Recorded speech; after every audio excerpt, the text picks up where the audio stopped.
This is the NYC Zone Teams podcast. Hi everyone, this is another episode here with the NYC Zone Team. In this episode, it's interesting. We have multiple people here from Compass. We have John from San Diego, California. How's it going? And we also got Guy from Austin. Hey, how's it going?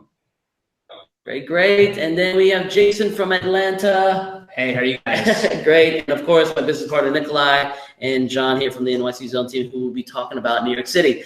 Today, we're going to be talking literally about each of these markets in San Diego, Austin, New York City, and Atlanta, so that all you guys can have an idea of what's going on in the market. So we're going to start off in San Diego. I'm kind of curious of what's going on in the West Coast, John. Can you kind of give us a little bit of an idea of what's going on in that market over there? Yeah, we've had marine layer kind of cramping our style a little bit. We got the June gloom in full effect, but yeah, it's been a good 2019 thus far. It was a little interesting towards like August, September of 2018.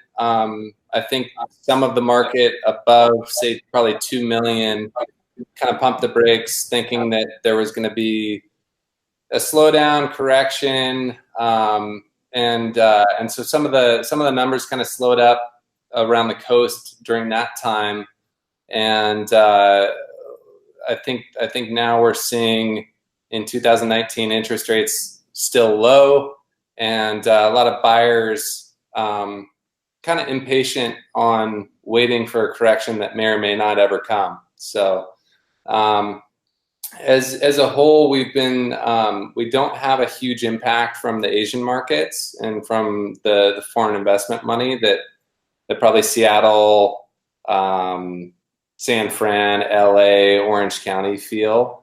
So that we haven't seen a big uptick, and we haven't seen a negative on that as well. And I think that those other markets that I mentioned are probably, it's probably a little bit lower. They've probably had a negative impact with some of that money drying up a little bit. And we haven't had a huge insurgence of like Google or Apple or any of the big companies coming into town. I think San Diego is a little bit of a smaller market for some of those big companies. So we've been it's kind of been business as usual, similar trends, and now we're getting into the hot season. July, August are typically pretty big months for out-of-town buyers coming into San Diego. Okay, thank you for that. The type of supply that you're seeing over there in your market, do you see that there's like a huge increase in supply, or would you say it's pretty stable, or has it declined? Yeah.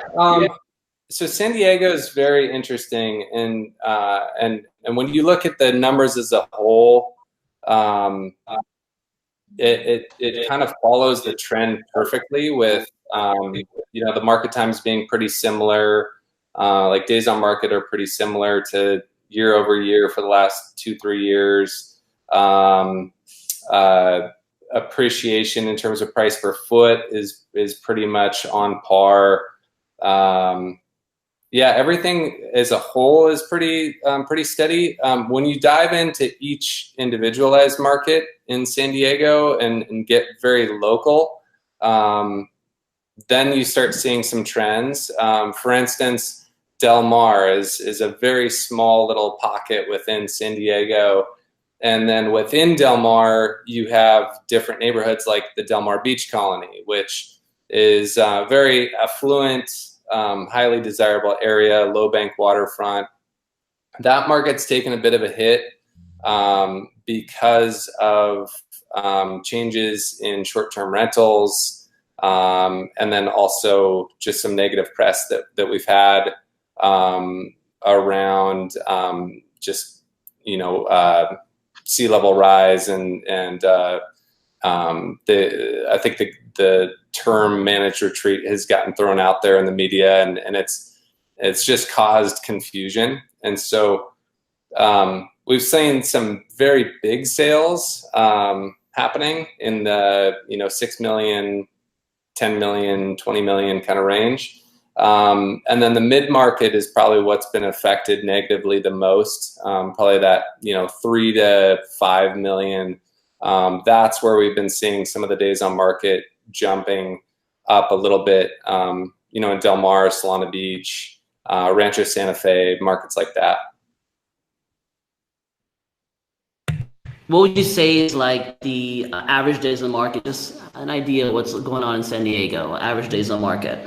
Yeah, so it's a tricky topic, right? Because the data that we get is typically a little bit unknown because agents have the ability to cancel, relist, and it resets days on market. But when you look at the data, it's roughly, most of the coastal markets, it's roughly, under 45 days at the most for days on market. I think that Rancho Santa Fe, those numbers are typically a little bit higher, mainly because of price points. Like the entry point to that market's quite a bit higher. So days on market are a bit higher. For the most part, again, when you look at days on market, the only pocket that's been really affected has been that 3 to 5 million range. And at most in some of those coastal communities, it's jumped up to, 70, maybe up to 80 days on market. I think those numbers are probably skewed.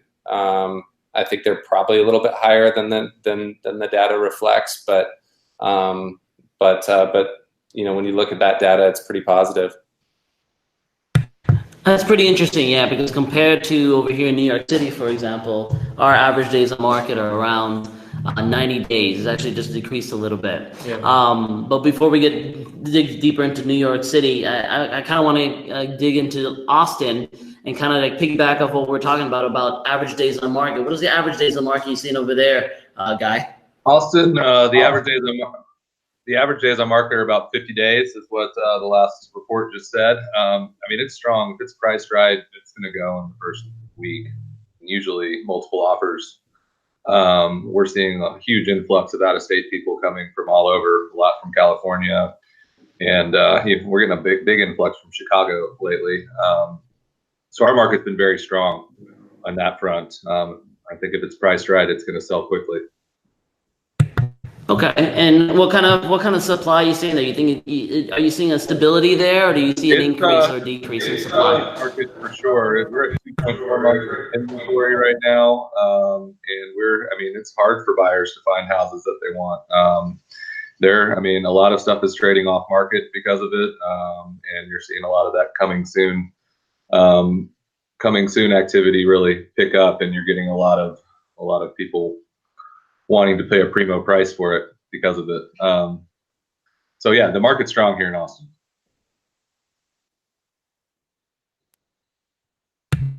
That's amazing, because actually I've heard a lot of friends who've been moving to Texas, and they're saying that it's a pretty booming market over there, which kind of piggybacks off to Jason, which is Atlanta. We hear Atlanta is actually another booming market.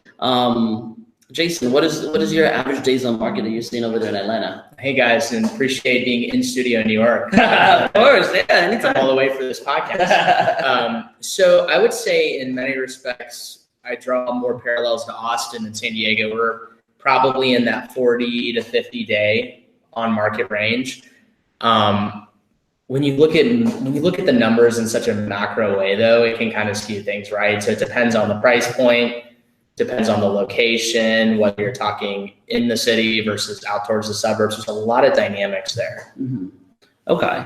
And just to kind of get an idea about the supply, because I know the supply, I'm kind of curious because I know there's a lot of development happening in it. Right. So how's that affecting resale versus the new development?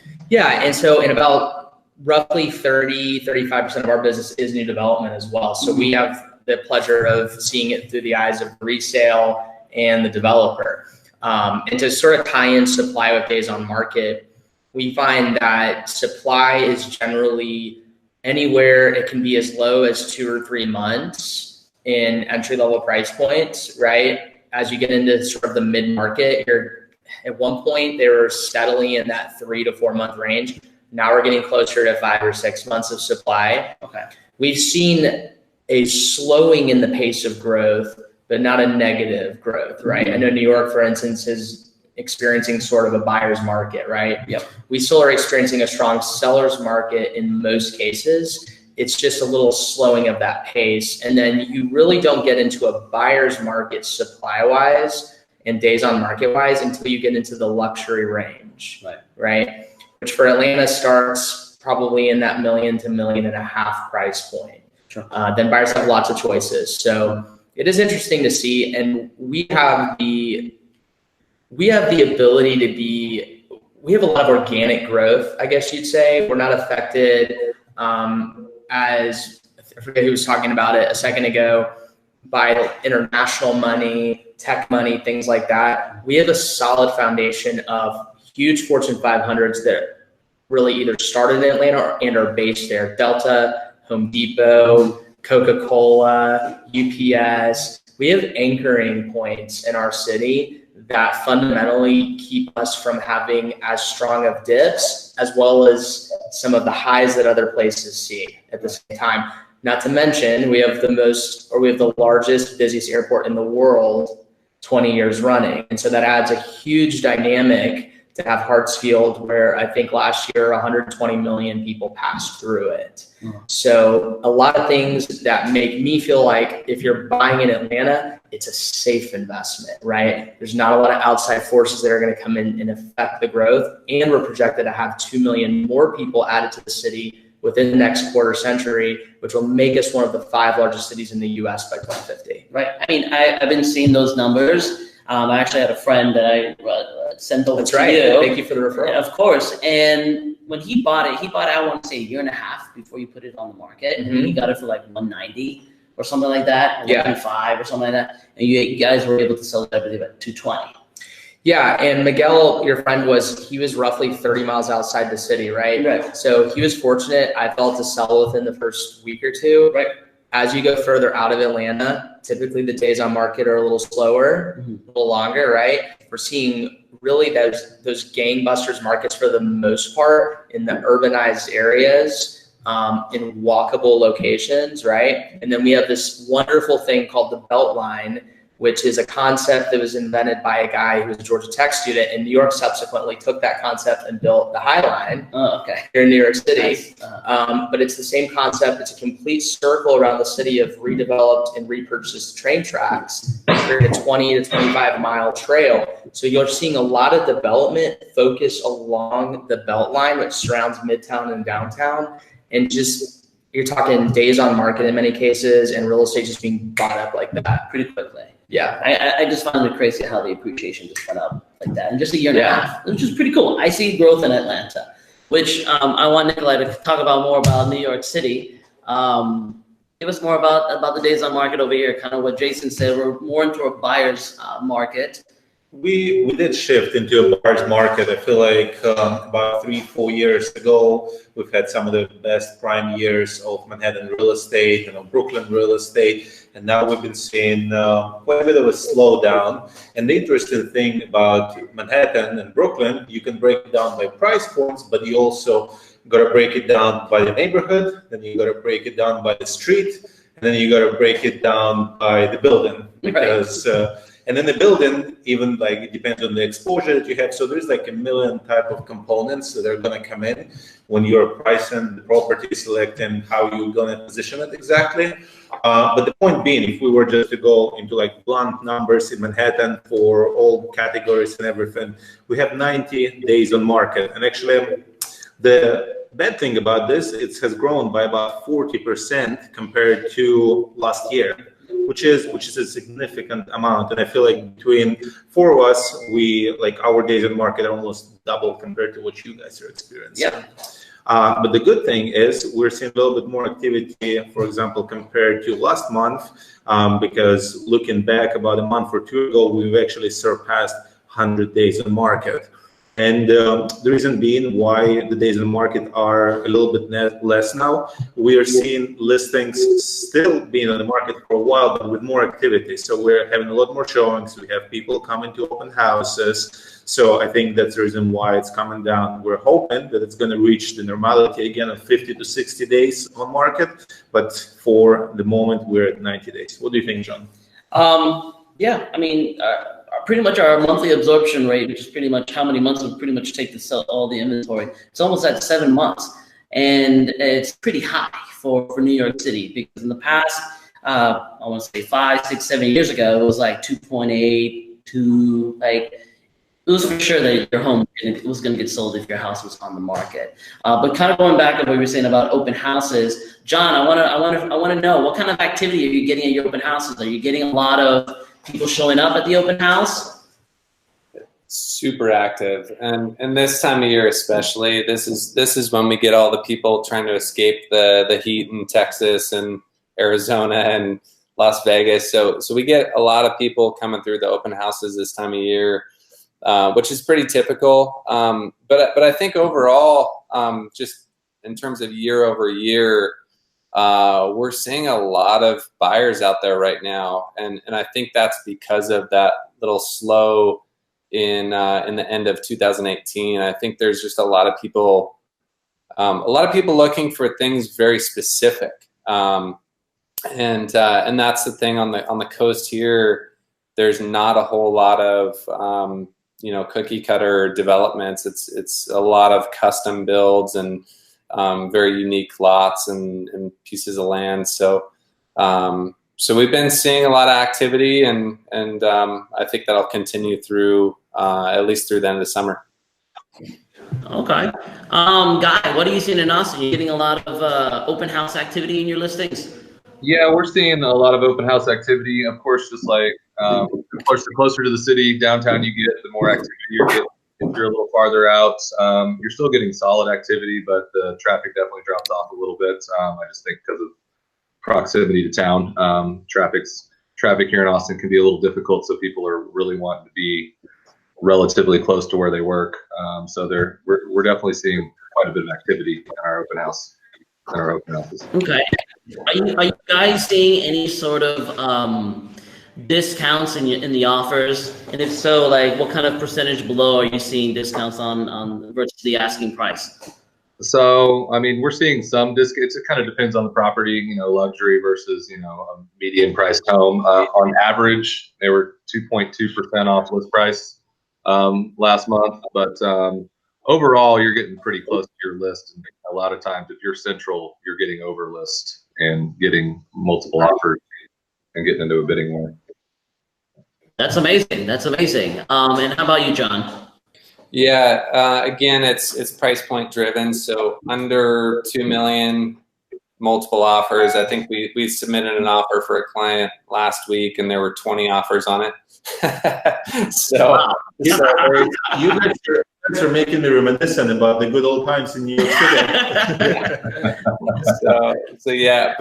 So under 2 million is crazy and very active, and then we've been seeing stuff like we had a couple listings in the over 8 million range that were on the market for 2 days, 3 days. So I think that mid market's really the thing where if you're a buyer right now, I think there's more opportunity, and it's probably more of a buyer's market.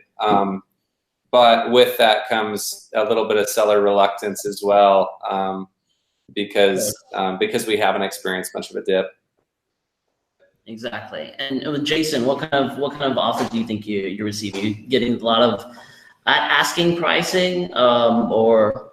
Well, I'm very old-fashioned in the belief that it's priced right. You generally get really close to list price. Mm-hmm. I know there's many professionals in my market that will use certain phrases like "this house will just take longer to sell" or this or that. But I ultimately believe that price and time to sell are totally correlated. Most of our listings get between 98 and 99% on asking in 20 days. And that's because we usually are really great at getting our clients to price accordingly.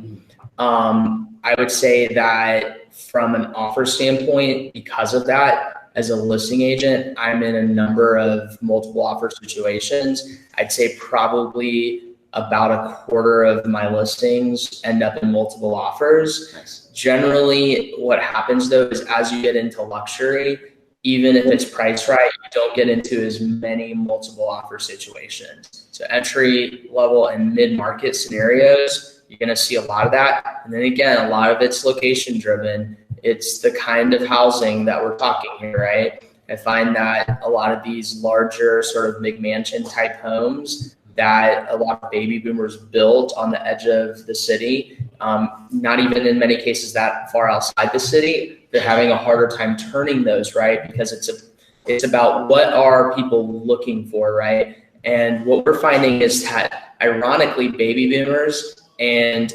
millennials want the same type of housing now, right? They want more efficient space. They want a walkable location, right? And they don't need 5,000 square feet to achieve that, right? In Atlanta, that's a big family home. So what we're finding is that the homes of that nature, even if they're priced right, they're just slower to move because there's less buyers for them.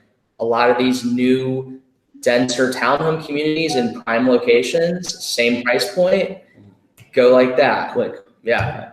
Okay. Well, it's good to know. I mean, even here in New York City, Nikolay can give you an idea of what kind of discounts people are, what kind of starting offers we're starting off with.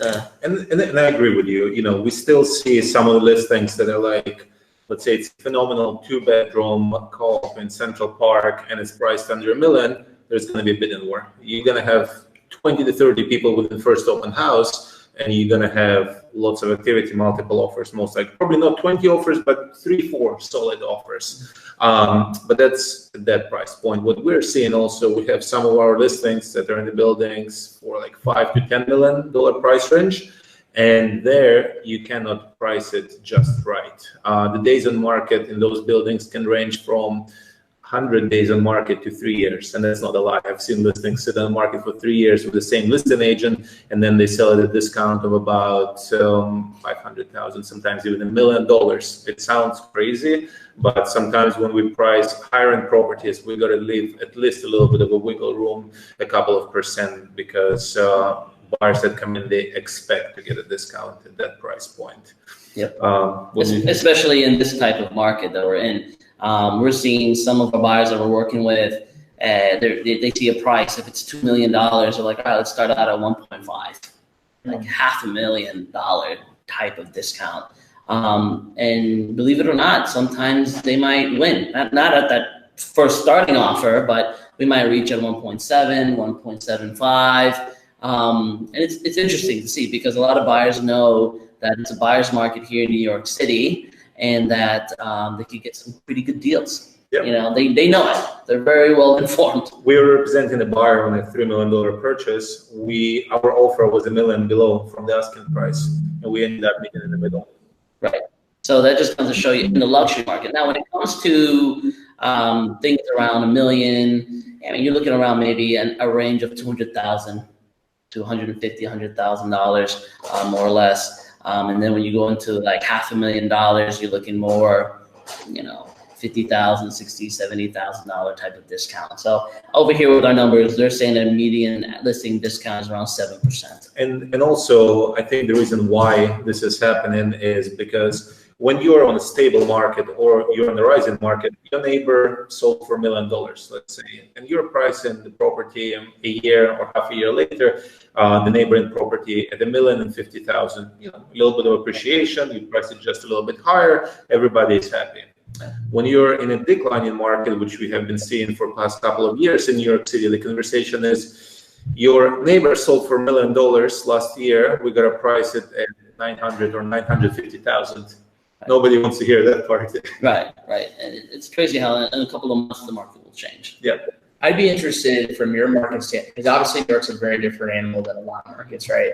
If you're listing, when you go to list a property and say $3 million and settle at 2.5, right? Were you expecting to get 2.5 when you listed at 3? I think it depends. What sometimes may happen is, let's just say for simplicity of math, it was $3 million that you mentioned. We suggest the price of $2,750,000. The seller wants $3 million, and half a year later or several months later, we do a reduction, and they get a lower price than we originally suggested because market shifted further down. Yeah, and you're just chasing the market at that point. And that's the part that we're trying to explain and consult about, that you don't want to be chasing the market right now. Right. It's a different situation. You might want to cash out now for this amount rather than waiting and also be getting less. Correct. I mean, and the worst thing is, I don't know if you guys see this in your market too, probably like the neighbors. Oh, we got Levi on the line. How you doing, man? Is he there? I see his face there. He froze. Okay. What was I saying? Lost my train of thought. What were we talking about again? Oh no, yeah, okay. I don't know if you guys see it in your market exactly, but like when we have a building with a ton of listings in it, right? Especially when you have listings that are similar to your listing, and you start seeing a bunch of price drops in that building, it doesn't really work in your favor. Do you guys see this within, like a suburb neighborhood where you guys see like a similar, let's say 3 or 4 or 5 bedroom house, and your seller's reluctant reducing the price, but everyone else is kind of like screwing it up for you guys? Yes, I do see that when the sellers are going for an aggressive list price, and they're reluctant to sell, and they're starting to see the neighbors start to reduce, and they're like, well, what's going on? Your price too high. Yes, we're still seeing a little bit. Okay. Yeah, I mean, I think one of the things is that with us is like, we're like, this is what's going on in the market, this is the price, and now your competitors are lowering the price too, so it makes it even harder. We've even received offers for some of our listings, and the whole building starts reducing prices, that they just take their offer back. Like, they're just like, you know what, we don't even want to. We want to submit a lower offer. You guys see that in any of your markets? Not really on that. Only New York City is suffering. I'm like sincerely jealous. I think part of that is you guys don't go in contract right away. Right? No, it takes time. One of our deals took 2 months to get into contract. I think that's the longest I've ever seen. That might be why that's one phenomenon about New York that I noticed, because when we write contracts and bind it usually within a day or two of offer, so they don't have a chance to think through it. Right. There you go. No, yeah, if only that was like that in New York City, but no, they do the due diligence and all that kind of stuff, and it can sometimes take a week, 2 weeks, and then this rare occasion it took 2 months. So just so that everyone can have an idea of an average price point in each market, John, what is the average price point in your market? Average price point in San Diego as a whole is going to be a lot lower. I think the median's like 600 or a little bit above that. In Del Mar and some of the coastal markets where I typically work, it's closer to, I think, like somewhere between 2 to 3 million. I think right now we're probably seeing about 2.5, 2.6. But again, it depends on neighborhood completely. Okay, Guy, what kind of average price point you seen over there in Austin? I mean, Austin's such a wide variety of homes. You've got homes, I mean, the average price point of all of Austin is $320,000 as of last month. But if you go central, you're not going to find anything close to that. You're probably in the 600 to 900 range. And if you go out to more luxury neighborhoods like Westlake, you're probably 1.5 million, 1.2 to 1.5 million. So it's a wide variety. Okay. So I see that we have Levi on the line. What's up, buddy? How's it going, everybody? Sorry for being, 40 minutes late now? But on the good news, it looks like I sold a house today. So that is good stuff, man. Yes, since we got you here, what's the average price point in Miami?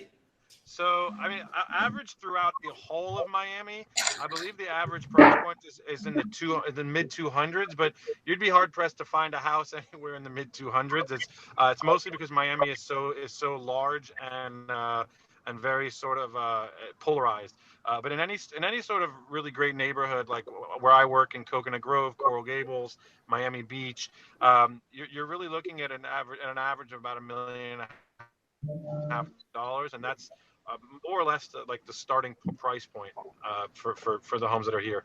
You really get into you get into Miami Beach, Coconut Grove, Coral Gables homes, probably at about $1 million, $1.25 million these days is where you start. Okay. And Jason, what is the average price point? Obviously, it depends on the neighborhood and everything, but more or less, what's the average price point in your market? Yeah, I mean, Atlanta is one of the biggest sprawls in the country. So if you took the aggregate of Metro Atlanta, you'd be looking significantly lower. If you're in Atlanta in prime neighborhoods, I'd say your average price, I'd probably use median more than I use the median. Right. Is probably in that 500 to 600 range. Okay. But you can go into neighborhoods that is higher, right, in some cases, and others lower. But I'd say that's a nice, fair median right there. Okay.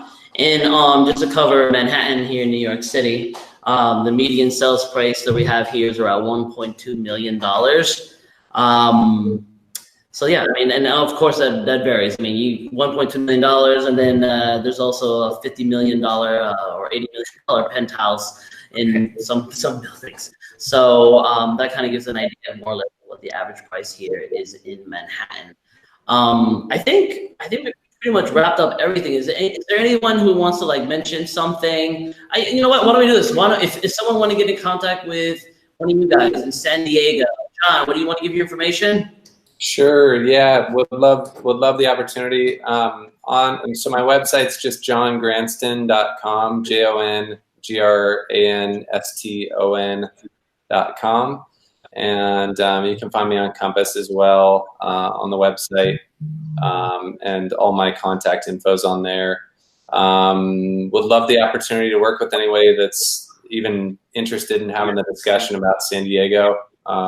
Usually this time of year, it's the people in the warmer states looking to escape the heat that I start having those conversations with, and then the other 8 months out of the year, it's people from New York and East Coast and Midwest and Northwest that all want to come down for the winter sun. So, yeah. All right, perfect. Guy, if anyone want to reach out to you in Austin, how do they how do they contact you? Yeah, so I'm an Austin native, know it well. Grew up here. You can contact me either at the.oberg.com, theoberg.com. Love talking about Austin and what it's got to offer, not just real estate, but all the fun activities, indoor or outdoor, that we can do. So yeah. Perfect. And Levi, they want to contact you. What should they do? Meet you at Monty's next door. Meet me on the boat. The easy way to contact me is Levi@compass.com, and that's Levi, like Levi, @compass.com. Or you can call me on my cell phone, 786-222-5097. Beautiful. And I guess Jason also a Miami native and a 5th generation Floridian, so I know. Jason, I'm sorry. Yep. All right. So Jason, how do we contact you if we want to get someone to reach you in Atlanta? Man, there's so many ways. All right. You go to wielochgroup.com. That's WIELOCH group.com. Okay. You can check us out on the web at facebook.com/Wieloch Group, at Wieloch Group on Instagram, or contact me at 404-518-1368. Heck, let's just say it. We all have each other's information for a company. Okay? We all got each other's information. Yeah. You know what? We will also put it with the video and with the podcast. All the information will be down below. With the NYC Zone team, where do they reach us at again? They can reach us on our webpage, nycapartmentzone.com. And if I could remember the phone number, I would tell you. And the email is zone@compass.com. Perfect. So make sure to reach us out on social media too. We're on Instagram, we're on Facebook, we're on YouTube. We are everywhere. If you want all each other's information, it'll be down below. And again, thank you so much. Until the next episode, thank you, everyone. Take care. NYC Apartment Zone, NYCApartmentZone.com.